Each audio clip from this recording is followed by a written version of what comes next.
Hi mathematicians, today in math we are going to still work on multiples of tens, but we're going to have to go way back in our time machines and think about our properties of multiplication. And we are going to use those to help us break apart our multiplication problems. So today what you will need your volume 2 math book, you will need your math notebook, and some good listening ears. So I'm going to go ahead and play the video first, and then we will work together to kind of make sense of what they're talking about. So if this gets a little confusing or frustrating for you, take a breath because we are in it together, okay? When we are all done today, you will also have a little quick check quiz on your Savas tile on your single sign-on. But I will have all those directions for you later. So let's go ahead and watch the video first, and then we'll go from there. How can you use properties to multiply by multiples of 10? Think about that question during the lesson. How can you find the product of 4 times 20? You know how to use an open number line to model multiplication. What does the number line show? 4 jumps of 20. Where does the last jump end? All right. Select your answer. I always interrupt him. So they're wanting to know if we're multiplying 4 times 20, they're showing us one strategy. We can use the number line, and we're doing 4 jumps of 20. So count with me, 20, 40, 60, and we end on what? 80. The last jump ends at 80. You can also use properties to explain a rule for finding a product when one factor is a multiple of 10. One way is to use the associative property of multiplication to group the factors. Think of 20 as 2 times 10. So 4 times 20 equals 4 times the quantity 2 times 10. Does it matter if you multiply 4 times 2 first or 2 times 10 first? What do you think? Select your answer. So when we do associative property, let's look at this. If we added 4 times 2, what's 4 times 2 equal? 8, right? 8 times 10 equals what? Remember, just add the super zero to 8. 80, right? Now look over here if we did this. So can we try it this way? Are we still going to get 80? What if we do the parentheses first? Well, 2 times 10 equals 20, kind of what they did here. They broke it apart though. And then 20 times 4 equals 80. So no matter which way we do it, it's still going to equal 80. So the question says, does it matter if you multiply 4 times 2 first or 2 times 10 first? Well, did we get the same answer? So what do you think? No? Let's see. You are right. No. The associative property of multiplication says the grouping of the factors does not matter. So you can say 4 times 20 equals the quantity 4 times 2 times 10. Since 4 times 2 equals 8, that means 4 times 20 equals 8 times 10. Remember the tens facts pattern. Think about the product of a number and 10. The product has a 0 in the ones place. The other factor is written to the left of the 0. So 4 times 20 equals 80. Super zero. You can also use the distributive property to decompose a factor. Since 4 equals 2 plus 2, 4 times 20 equals the quantity 2 plus 2 times 20. So, by the distributive property, 4 times 20 equals 2 times 20 plus 2 times 20. That means 4 times 20 equals 40 plus 40. So 4 times 20 equals 80. How is the distributive property different from the associative property of multiplication? What do you think? So this is what we're going to do in our notebooks in a minute, but what's different about it? Think about the associative property and think about the distributive property. What's different about them? So you should have your answer and then we'll write it down in our notebooks in a minute. Let's see if you're right. The associative property of multiplication says that you can change the grouping of the factors. The distributive property decomposes a factor. Now you know how to use properties to multiply. Great job! All right, so what were the two different properties that they talked about that we're going to use today for math? Let's go ahead and get our math notebooks out and split it in half. And we're just doing a refresher of the properties. What are the different properties that they talked about? There's the associative property.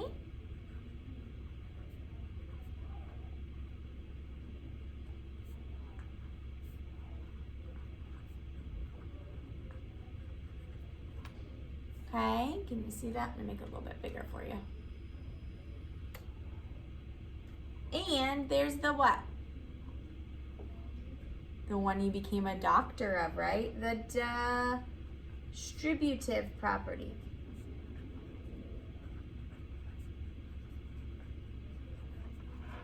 Okay, so what did they say about the associative property? Well, let's look at a problem, and this is going to be in our math workbooks too. So let's look at this problem. If I wrote 3 times 20, and I'm going to break it apart.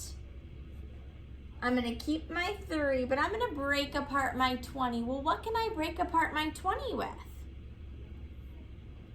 2 times 10? But I'm going to put my parentheses like this. So what is 3 times 2? 6, right? And then 6 times 10, all we have to do is carry over our 6 and we add who? Super 0 equals 60, right? Okay, well, what if I do it this way? 3 times 20, does that still equal 60? Yes. Or what if I do it this way? 3 times 10, well, 3 times 10 is what? 10, 20, 30. And then times 2 equals 2 groups of 30. What's 30 plus 30? 60. So no matter however you group your factors, it doesn't matter. It's still going to equal the same thing. So that's what associative property. The grouping of the factors does not matter.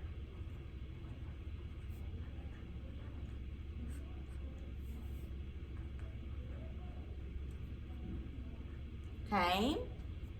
So then let's think about distributive property. And distributive property, let's do the same problem. 3 times 20.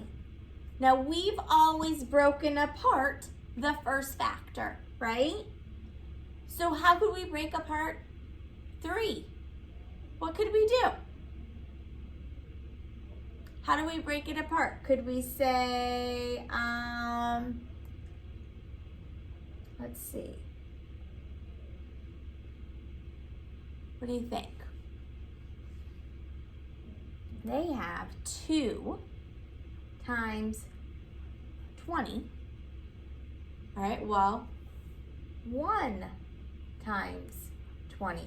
Does 2 plus 1 equal 3? Yes. Okay, and then don't forget our addition sign here. So what is 2 times 20? 20 plus 20 equals what? 40. And then we're going to add, what's 1 times 20? Can you see it? 1 times 20, anything times 1 is the other number. So then we have 40 plus 20, which equals what? 60. And 3 times 20 also equals 60. So it's just breaking apart a factor.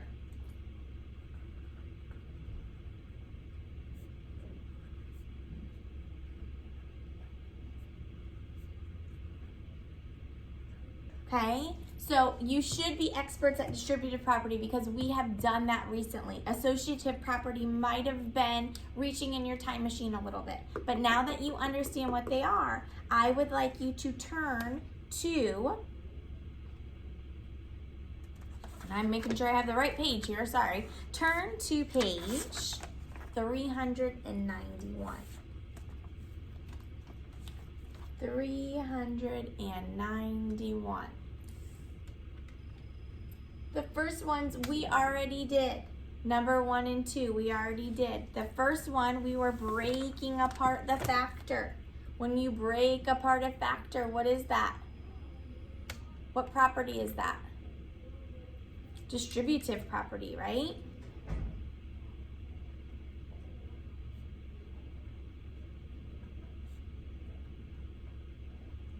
Okay, and then when you switch around the order of your multiplication, what is that?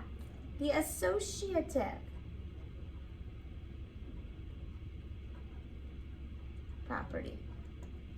So then they have a lot of the properties here and they just want us to solve them. So here's what we're gonna do. Me and you together are going to do all of the odd ones. Then you are going to work on the even ones by yourself.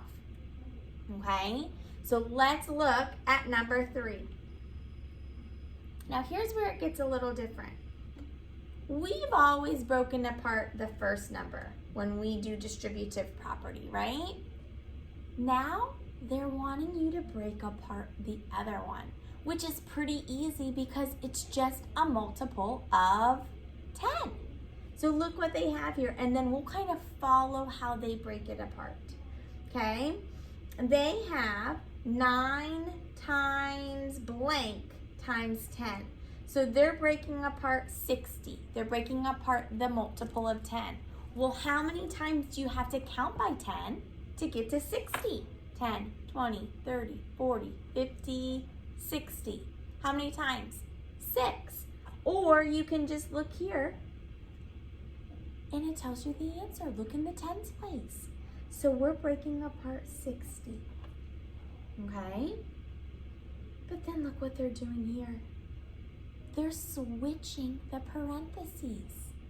What property is that? The associative property, right?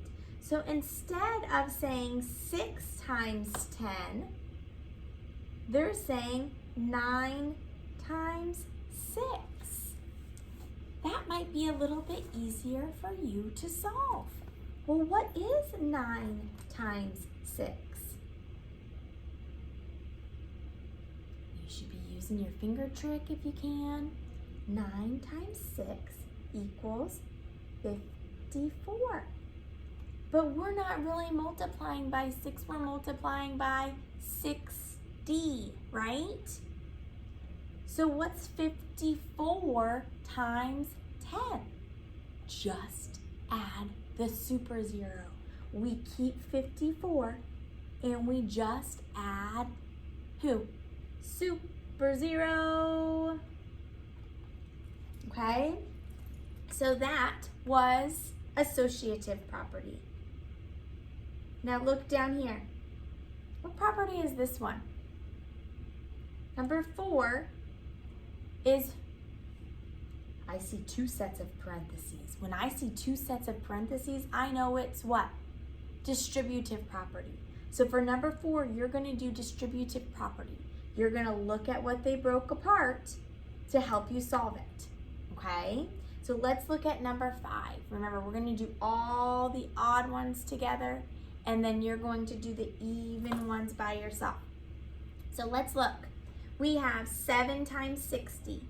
Remember, they are breaking apart the second number. They are breaking apart 60. How do you break apart 60? What times 10 equals 60? Count by tens. How many times do you have to count? 10, 20, 30, 40, 50, 60. 6 times, same one we just did. Okay, so then look, they're switching the parentheses around. They aren't saying 6 times 10 anymore. They want you to multiply 7 times 6. And what is 7 times 6? You should be able to start telling me these pretty quickly. 42. But we're not really doing 7 times 6 because we broke apart 60, right? So we have to multiply that by 10. So you have 42, and who do you add? Super zero. Okay? That is how you do it. So let's look at the next one. We have 8 times 30. All right. Well, we know now we're keeping the first number the same, the first factor. And we are breaking apart what? We're breaking apart 30. 3 times 10, right? But now we're going to switch the parentheses around. How can we switch the parentheses around? So I'm just going to write the same problem here. And if you don't know, look up here. We're just going to switch the parentheses.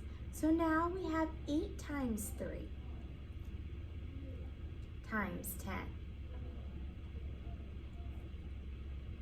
Okay? And what is 8 times 3? 8 times 3 equals what? 24. But we still have to multiply it by 10.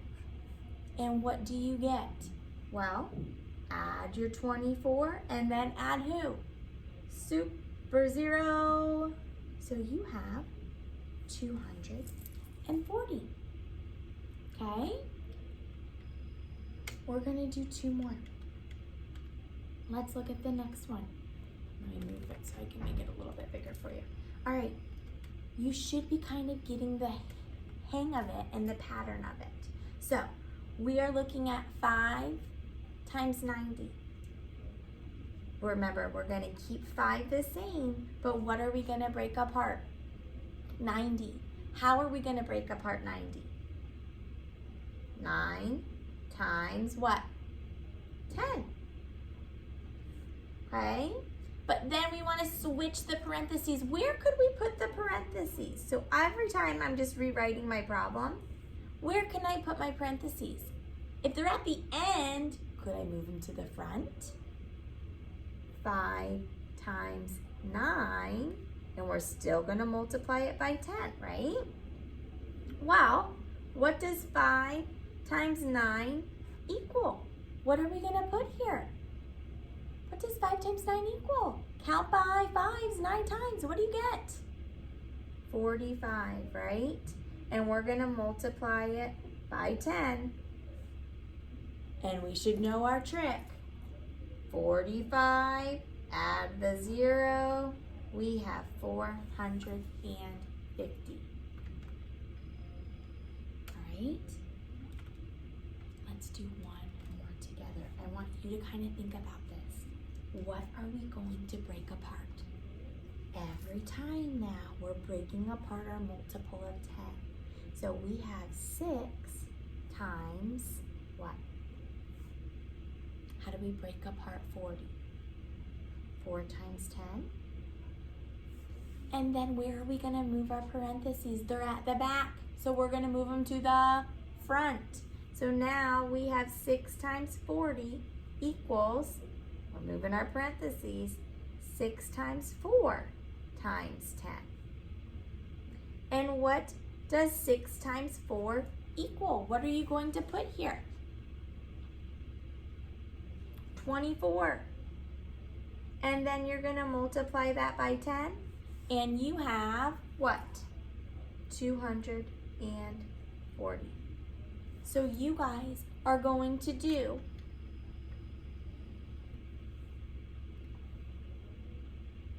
6, just like that. 8, just like we practiced. 10 and 12, all of the even numbers.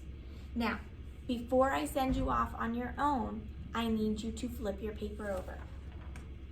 On your quiz today, after you've done this and mom and dad have checked it, I want you to go on to your Savas single sign-on for your quiz. But on the quiz, there are a couple problems that look like this. With graphs. You should have done this last year, but I want to kind of refresh your memory. Okay? We have a picture graph here. So let's look at number 13. We're going to do 13 together, and then you're going to try 14 on your own. Now, the thing I always tell my friends is the very first thing you want to do is you want to look at your key. Now, this key says that each rectangle stands for what? 30. So when you're counting, you have to count by 30s. Not 1, 2. You have to count by 30s. What's 30 times 2? Or 30 plus 30? 60, right? So then if we look over here, what's 30 times 1, 2, 3, 4? What's 3 times 4? 12, sorry. And then if you add your 0, you're going to get 120. See how we're doing that? So let's look at the first question. Look at the picture graph at the right.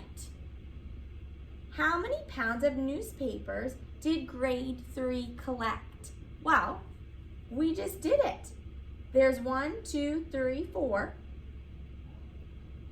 And we're multiplying, we're counting each one by 30. And you just told me it equals 120. Okay, so don't get tricked when you see a problem like this on your quiz. And you're going to go ahead and answer number 14 by yourself. When you are all done with that, then I want you to make sure mom and dad check it and then take your quiz. All right? Good job today. I know that was kind of long. Kiss your brain. Do the woot woot cheer. Whoop, whoop. See you later.